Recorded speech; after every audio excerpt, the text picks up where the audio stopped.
Presented by DNS Entertainment.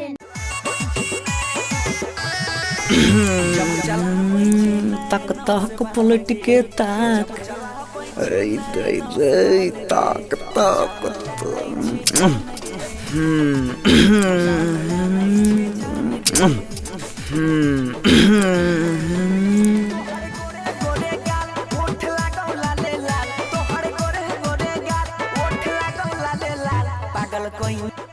की रे छौड़ा, तोरा देखे छियो रोज हमरा आगे पीछे घूमे छी।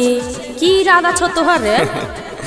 इरादा की रहते, तू बड़ा मस्त लगे छी। हे रे छौड़ा, बेसी नहीं बोल, नहीं तो देखे छी सैंडल मुँहे में हुराइट देबो। आरो तोरा नहीं गे तनी के ई नहीं कहलियो कि तू हमरा बड़ा मस्त लगे छी, तो तू हमरा मुंह में सैंडल हुराठे लगली। अगर ऐसा आगे बात बढ़ जेते तब की करबी? देख सीधा सीधा बोल, नहीं तो सही में मुंह में सैंडल हुराइट देबो। अगर माने हमरा जे छै न तोरा से अब तू नहीं समझे छी की समझ में रे?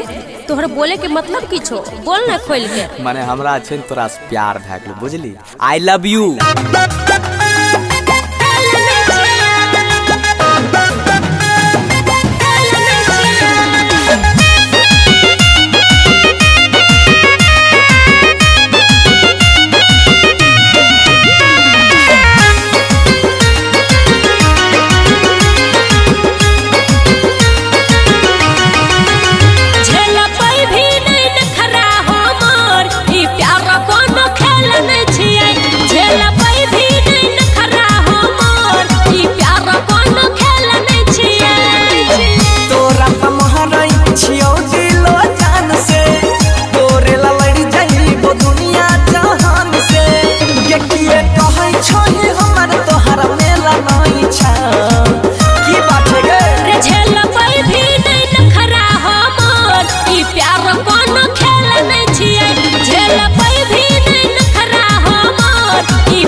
रोप लेबै छही रसता के पीछे। जब से कइले ई नहिना से वार गे, तोरे ही नाम से दिलवा धर के हमार गे।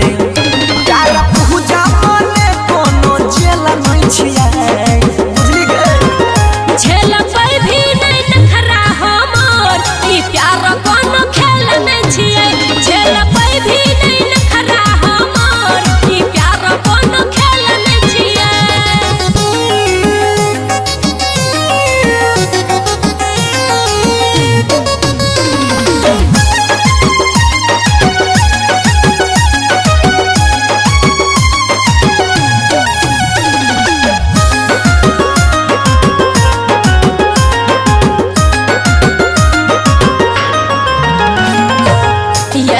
हमरा से करबला चोरी, तोरा से कहियो नहीं पटतौ ई छौरी। की बात कर देले गे, हम छोड़ा नहीं सकी। बनसी धर के तुम हनी ले बात गे, रखबौ ऐसे जैसे दिल धड़कन साथ गे। कबो सारा बन के संग ऐसन भेल नहीं छै। फर्स्ट मौका रे झेल पे भी नहीं नखरा हमर, ई प्यार कोनो खेल नहीं छियै। झेल पे भी नहीं नखरा हमर, ई प्यार कोनो खेल नहीं छियै। बाबू हवा लगा के या तो ऐना में मुंह देख के आरो तोरी